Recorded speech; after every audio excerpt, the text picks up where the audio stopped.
21 अगस्त 2004 को बांग्लादेश में विपक्ष की नेता और अवामी लीग की प्रमुख शेख हसीना के खिलाफ एक गहरी और सुनियोजित साजिश रची गई।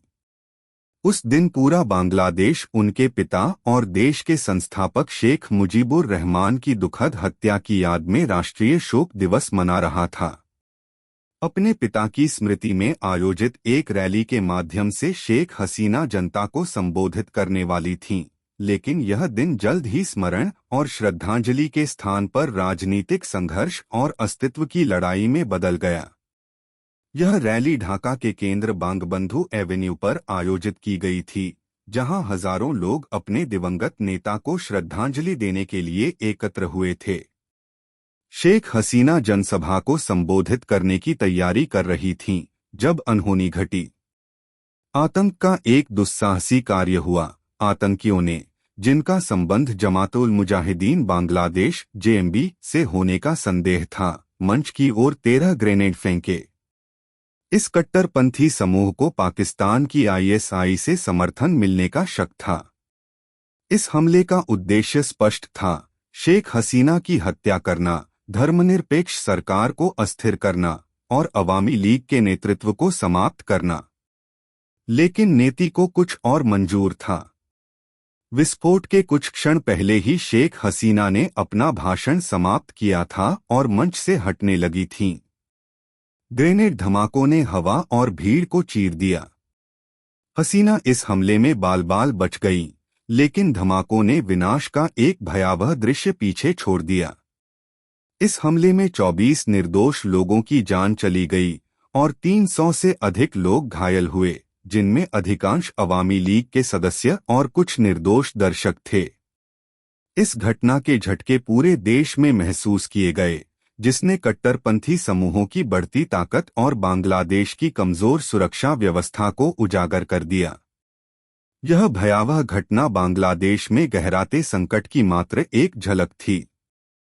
जैसे जैसे कहानी आगे बढ़ती जाएगी, आतंकवादी संगठनों, राजनीतिक ताकतों और बाहरी प्रभावों, खासतौर पर आईएसआई, का जटिल तानाबाना सामने आता जाएगा। यही वह ताकत थी जिसने बांग्लादेश के घावों को और गहरा किया, उसके अल्पसंख्यकों को खतरे में डाला और पड़ोसी भारत के लिए गंभीर सुरक्षा चुनौतियां पैदा कीं। बांग्लादेश में कट्टरपंथी तत्वों का उदय। बांग्लादेश का प्रशासन इस्लामिक संगठनों से हमेशा जूझता रहा है, यहाँ तक कि 1971 के स्वतंत्रता संग्राम से पहले भी। जमात-ए-इस्लामी (जेआई) नामक एक समूह ने पाकिस्तानी सेना के साथ मिलकर स्वतंत्रता सेनानियों का सफाया करने की कोशिश की, क्योंकि वे इन्हें खिलाफत की स्थापना में बाधा मानते थे। स्वतंत्रता के बाद 1975 में बांग्लादेश ने पहला तख्तापलट देखा, जब जियाउर रहमान ने हिंसा और रक्तपात के माध्यम से सत्ता हथिया ली। इस दौरान शेख मुजीबुर रहमान, जिन्हें बंगबंधु के नाम से जाना जाता है, की हत्या कर दी गई। सत्ता पर कब्जा करने के बाद इस्लामीकरण को प्राथमिकता दी गई और धर्मनिरपेक्ष मूल्यों को व्यवस्थित रूप से खत्म किया गया। बांग्लादेश नेशनलिस्ट पार्टी (बीएनपी) ने शुरू से ही पाकिस्तान सरकार और वहां की गहरी राजनीतिक ताकतों से गहरे संबंध बनाए रखे। बांग्लादेश में कई लोगों को व्यवस्थित रूप से कट्टर इस्लाम और वहाबवाद के विचारों से प्रेरित और कट्टरपंथी बनाया गया। इसी का परिणाम था कि सोवियत अफगान युद्ध के दौरान बांग्लादेश के कई मदरसों के छात्रों ने अफगानिस्तान जाकर लड़ाई में हिस्सा लिया। वापस लौटने पर उन्होंने कठोर शरिया कानून और इस्लामी मूल्यों को लागू करने के उद्देश्य से विभिन्न गुट और संगठन बनाए। इन घटनाओं का प्रभाव भारत तक महसूस किया गया, क्योंकि इसका असर सीमाओं के पार भी पहुंचा। 2020 से al Qaeda in Indian subcontinent (AQIS) ने देश में कट्टरता फैलाने के प्रयास तेज कर दिए, जिसमें प्रोपेगेंडा सामग्री का उपयोग कर युवाओं को अकेले हमले करने और देश में शरिया लागू करने के लिए उकसाया गया। कई रिपोर्ट्स बताती हैं कि 2014 से आईएसआईएस और AQIS सोशल मीडिया के माध्यम से अपना संदेश फैला रहे थे। हालांकि 2016 तक केवल 40 से कम लोगों को ही आईएसआईएस में शामिल होने के लिए आकर्षित कर पाए। लेकिन उसी वर्ष ढाका के होली आर्टिजन बेकरी पर 5 युवकों द्वारा किए गए हमले को कट्टरता फैलाने के प्रयासों का एक अहम मोड़ माना गया। इस घटना ने संपन्न परिवारों के युवाओं को भी जिहादी समूहों में शामिल होने के लिए प्रेरित किया। स्थानीय मौलवियों की गतिविधियां भी सांप्रदायिक तनाव को बढ़ावा देने का काम करती हैं। ये मौलवी, जो धार्मिक ग्रंथों की व्याख्या पर अधिकार रखते हैं, अपने निजी एजेंडे को पूरा करने के लिए जनता को प्रभावित करते हैं। यह कट्टर इस्लाम की जड़ें मजबूत करने में एक और बड़ी वजह है। बांग्लादेश में हिंदुओं की संख्या 1951 में 22% से घटकर अब मात्र 8% रह गई है। अवामी लीग, जो बांग्लादेश की एकमात्र धर्मनिरपेक्ष पार्टी है, के सामने देश की बहुलतावादी पहचान बनाए रखने और इस्लामी मौलवियों के साथ संतुलन साधने की गंभीर चुनौती है। 2012 से बांग्लादेश में धार्मिक अल्पसंख्यकों को झूठी ऑनलाइन पोस्टों के जरिए फैलाई गई गलत सूचनाओं के कारण अत्याचार सहने पड़े हैं। इसका सामान्य पैटर्न इस प्रकार है: फेक न्यूज के माध्यम से अल्पसंख्यकों पर इस्लाम का अपमान करने का आरोप लगाया जाता है, जो तेजी से वायरल होता है और हिंसा को भड़काता है। कुछ राजनेता और धार्मिक नेता जनता की भावनाओं का उपयोग कर अपने प्रभाव को बढ़ाने का प्रयास करते हैं। फरवरी 2023 में अज्ञात लोगों ने अंधेरे में 14 मंदिरों में मूर्तियों को क्षतिग्रस्त किया, जिससे ठाकुरगांव के 3 उपजिलों में तनाव फैल गया। 2021 में 100 से अधिक हिंदू मंदिरों, त्योहार स्थलों, दुकानों और घरों पर हमले किए गए।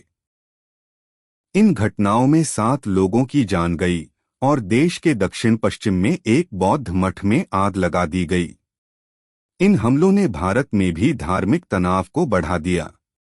भारत के विवादास्पद नागरिकता कानून, जिसे गैर मुस्लिम अप्रवासी शरणार्थियों को माफी देने के लिए बनाया गया था, को इन घटनाओं के संदर्भ में सही ठहराने के लिए इस्तेमाल किया गया।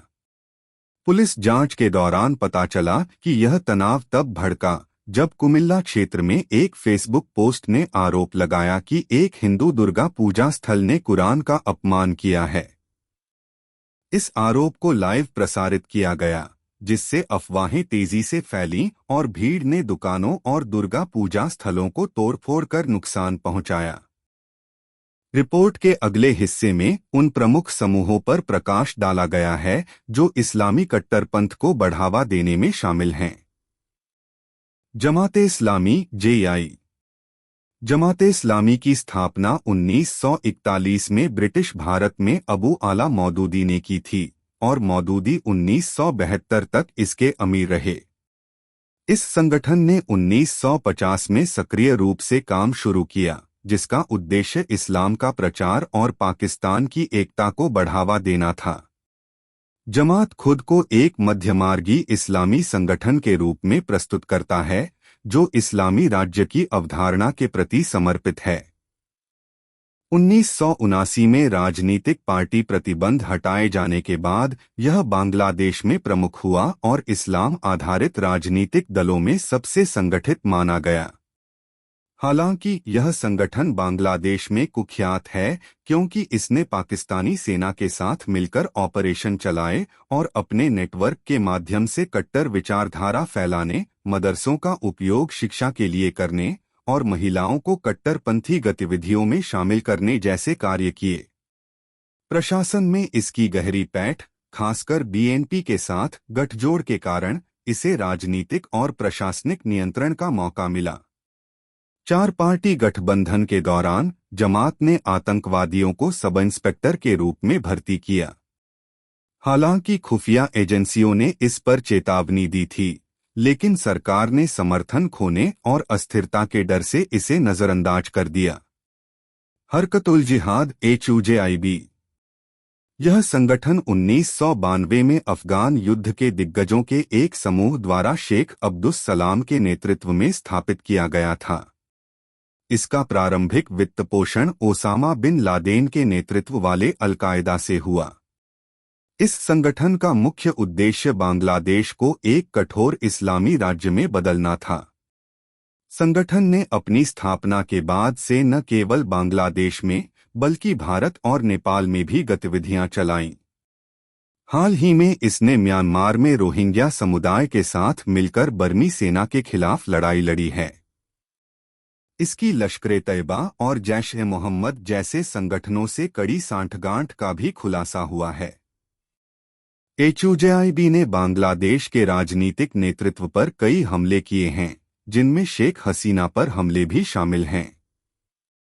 चूंकि इसके लक्ष्य हमेशा अवामी लीग के सदस्य होते हैं, कई लोग मानते हैं कि बीएनपी और एचयूजेआईबी मिलकर काम कर रहे हैं। यह संगठन मदरसों का व्यापक नेटवर्क चलाता है, जहां युवाओं के दिमाग को कट्टरपंथी विचारधारा से प्रभावित किया जाता है और उन्हें आतंकवादी गतिविधियों के लिए भर्ती किया जाता है।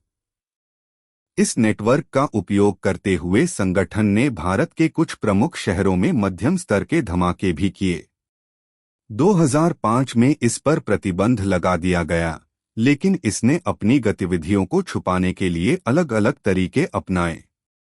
4 पार्टी गठबंधन के दौरान इसने इस्लामी गोनो आंदोलन नाम से एक पार्टी बनाई, जिसे 2006 में सचेतन इस्लामी जनता के रूप में पुनः नामित किया गया। 2008 में इसने खुद को एक अधिक सहिष्णु इस्लामी संगठन के रूप में प्रस्तुत करने के लिए इस्लामी डेमोक्रेटिक पार्टी (आईडीपी) नाम दिया।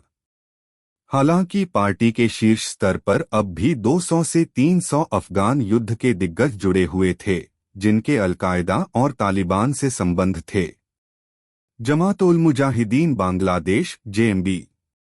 इस समूह की स्थापना के बारे में सटीक जानकारी स्पष्ट नहीं है, लेकिन व्यापक रूप से माना जाता है कि इसे 1989 में मौलाना अब्दुर रहमान ने बनाया था।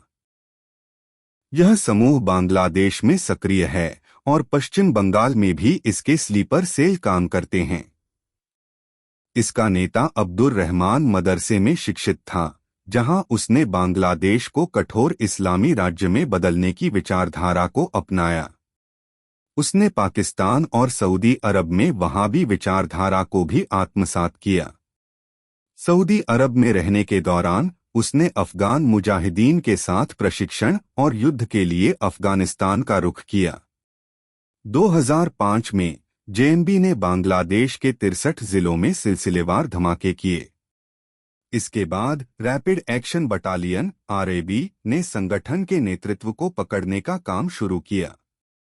अब्दुर रहमान और 6 अन्य शीर्ष नेताओं को 2006 में गिरफ्तार किया गया और 2007 में फांसी दे दी गई। हिज़्ब-उत तहरीर।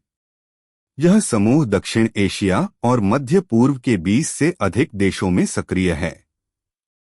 इसकी स्थापना प्रोफेसर मोहिउद्दीन अहमद ने की थी। इसे 2009 में प्रतिबंधित कर दिया गया, लेकिन इसने भूमिगत नेटवर्क के जरिए अपनी गतिविधियां जारी रखीं।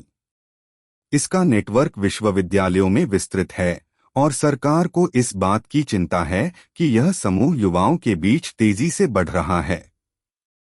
2012 में इसने शेख हसीना सरकार के खिलाफ तख्तापलट की कोशिश की, लेकिन असफल रहा। इसमें बीएनपी के कई नेताओं की भागीदारी का संदेह था।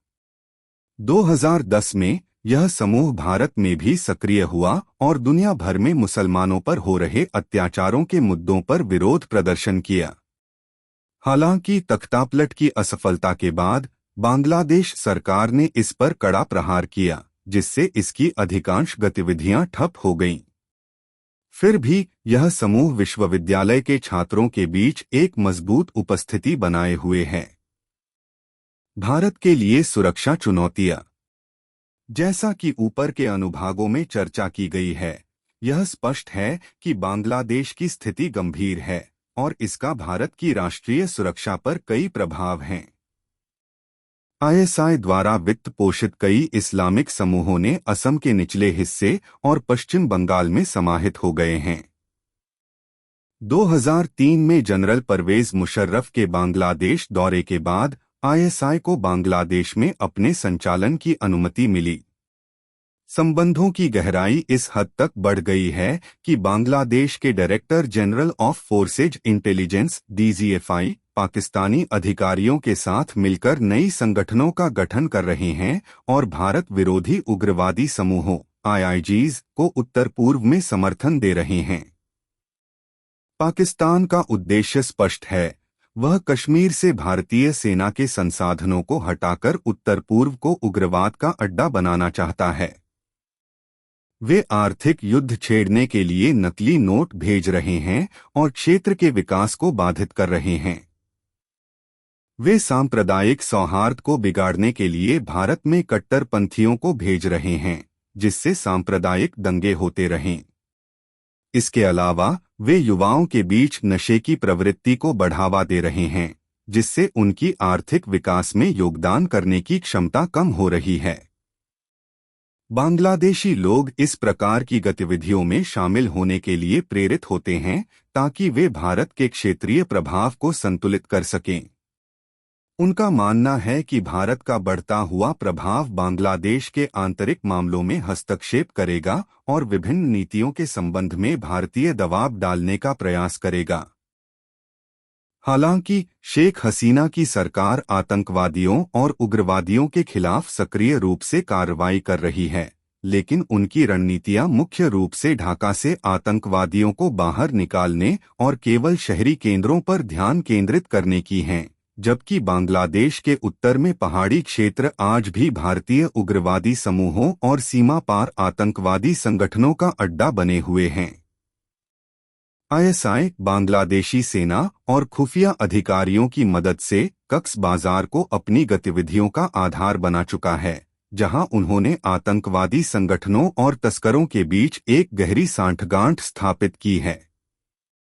इससे उन्हें तस्करी गतिविधियों के जरिए धन जुटाने और हथियारों का एक काला बाजार बनाने में मदद मिल रही है, जहां उग्रवादी समूह उन्नत हथियारों को खरीद सकते हैं। आईएसआई का ध्यान सिर्फ इस्लामिक समूहों तक सीमित नहीं है, बल्कि उग्रवादी समूहों जैसे यूएलएफए और एनएससीएनआईएम पर भी है। इसके पास पर्याप्त प्रमाण हैं जो बताते हैं कि यूएलएफए के शीर्ष नेता बांग्लादेश के ढाका में पाकिस्तानी उच्चायोग के संपर्क में रहे हैं और कई बार फर्जी नामों और पाकिस्तानी पासपोर्ट पर पाकिस्तान भी गए हैं। इसने इन समूहों और असम के Islamic liberation army, Muslim United Front of Assam मुल्फा और Muslim United Liberation Tigers of Assam मूलता जैसे संगठनों के बीच संबंध स्थापित करने की कोशिश की। भारतीय खुफिया एजेंसियों और पुलिस की रिपोर्ट के अनुसार ये समूह 1994 से 96 के बीच सक्रिय होने लगे थे। तब से इन समूहों ने असम के बारपेटा, नलबाड़ी, धुबरी और गोलपारा जिलों में मजबूत पकड़ बना ली है। इस गठजोड़ ने इन समूहों को एक मजबूत वित्तीय व्यवस्था स्थापित करने में मदद की है, जिससे उन्हें साल भर नकदी प्रवाह बनाए रखने में सहायता मिलती है। गैर सरकारी संगठनों (एनजीओस) और मदरसों का इस्तेमाल धन जुटाने के एक मोर्चे के रूप में किया जा रहा है, जो विभिन्न अंतर्राष्ट्रीय आतंकवादी संगठनों के लिए हवाला का काम भी करते हैं। बांग्लादेश की एजेंसियों की रणनीति में एक बड़ी कमी यह है कि वे अधिकतर ओवरग्राउंड सिस्टम को नष्ट करने पर ध्यान केंद्रित करती हैं और आतंकवादी संगठनों के अंडरग्राउंड सिस्टम पर बहुत कम ध्यान देती हैं। यह महत्वपूर्ण है क्योंकि यह पता चला है कि कुकिचिन नेशनल फ्रंट (KNF), एक सशस्त्र ईसाई समूह, हाल ही में स्थापित मुस्लिम उग्रवादी संगठन जमातुल अंसार फिल हिंदल शर्किया से जुड़ा हुआ है। इस प्रकार के गठबंधन बताते हैं कि ये समूह भले ही कठोर धार्मिक विचारधारा का पालन कर रहे हों, लेकिन आपसी लाभ के लिए वे ऐसे समूहों से गठजोड़ करने के लिए तैयार होते हैं जिनकी विचारधारा उनके अनुरूप नहीं होती। ऐसे गठबंधन अक्सर अविश्वास और संदेह से घिरे रहते हैं और इस प्रकार की स्थिति में हिंसा, संघर्ष और टर्फ वॉर की संभावना अधिक होती है। भारत की सुरक्षा के लिए कुछ सुझाव। भारत को वर्तमान मोहम्मद यूनुस सरकार के साथ मित्रवत दृष्टिकोण का लाभ उठाते हुए दोनों देशों में कट्टरपंथीकरण की समस्या को समाप्त करने के लिए मिलकर काम करना चाहिए। इस दिशा में कुछ कदम जो उठाए जा सकते हैं वे निम्नलिखित हैं। सबसे पहले भारत की सीमा सुरक्षा बल BSF और बांग्लादेश बॉर्डर गार्ड्स BBG के बीच विश्वास बढ़ाने की आवश्यकता है। दोनों बलों को मानव तस्करी, मादक पदार्थों और हथियारों की तस्करी की चुनौतियों से निपटने के लिए मिलकर काम करना होगा। सीमा की पारदर्शिता और भौगोलिक स्थिति के कारण प्रत्येक बिंदु पर निगरानी करना कठिन है, इसलिए इन क्षेत्रों में निगरानी बढ़ाना महत्वपूर्ण हो जाता है। इसके लिए गति संवेदन को, रात को देखने की क्षमता और बॉडी हीट ट्रैकर्स से लैस कैमरों का उपयोग किया जा सकता है। ड्रोन का इस्तेमाल भी एक और तरीका है जिससे सुरक्षा बल सीमा क्षेत्रों की निगरानी कर सकते हैं। इसके अलावा नदी क्षेत्रों में सुरक्षा बलों को बड़ी चुनौतियों का सामना करना पड़ता है क्योंकि बाड़ों का उपयोग प्रभावी नहीं होता, अतः इन क्षेत्रों में अत्याधुनिक निगरानी उपकरणों की आवश्यकता और भी बढ़ जाती है। इंटेलिजेंस एजेंसियों को भी सहयोग करना चाहिए और कट्टरपंथी संगठनों और मुस्लिम धार्मिक कट्टरपंथी संगठनों MFOs की भूमिगत गतिविधियों पर नजर रखने के लिए एक मजबूत मानव खुफिया नेटवर्क विकसित किया जाना चाहिए। भारत सरकार को केंद्र और राज्य दोनों स्तरों पर सीमा क्षेत्रों में रहने वाली जनसंख्या के आर्थिक विकास पर जोर देना चाहिए। जनसंख्या के जीवन स्तर में सुधार करने से उनकी कट्टरपंथीकरण और इंडोक्ट्रिनेशन के प्रति संवेदनशीलता में भारी कमी आएगी। इसलिए यह जरूरी है कि सीमा जनसंख्या की समस्याओं को सुलझाया जाए, कठिनाइयों को कम किया जाए और शिक्षा तथा रोजगार के माध्यम से जीवन स्तर में सुधार किया जाए। अंतर्राष्ट्रीय स्तर पर समर्थन प्राप्त करने के लिए इन संगठनों द्वारा धन जुटाने के विभिन्न स्रोतों की पहचान की जानी चाहिए। इन स्रोतों को वित्तीय कार्रवाई कार्यबल FATF जैसी नियामक संस्थाओं की मदद से प्रतिबंधित किया जाना चाहिए। हालांकि इन संगठनों ने नाम बदलने और संचालन को छिपाने के लिए तरीके विकसित किए हैं, लेकिन ऐसे तंत्र विकसित करने की आवश्यकता है जिससे वे प्रक्रियाओं से बचने और संचालन जारी रखने के लिए इन गतिविधियों को नहीं कर सकें। इसके अतिरिक्त ऐसी मातृ संस्थाओं जैसे जमाते इस्लामी बांग्लादेश को समाप्त करने के लिए भी विचार विमर्श किया जाना चाहिए ताकि क्षेत्र में दीर्घकालिक शांति सुनिश्चित की जा सके। दोस्तों, अब मैं आप सबसे प्रार्थना करता हूं कि अगर आपको यह वीडियो अच्छा लगा हो तो कृपया कमेंट में जरूर बताएं कि इस वीडियो में आपको सबसे अच्छी बात क्या लगी। साथ ही अगला वीडियो आप किस विषय पर देखना या सुनना चाहेंगे यह भी साझा करें। इस चैनल को सब्सक्राइब करके मुझे और मेहनत करने का मौका दें। अब हम अगले वीडियो में मिलेंगे। तब तक के लिए नमस्कार और जय हिंद।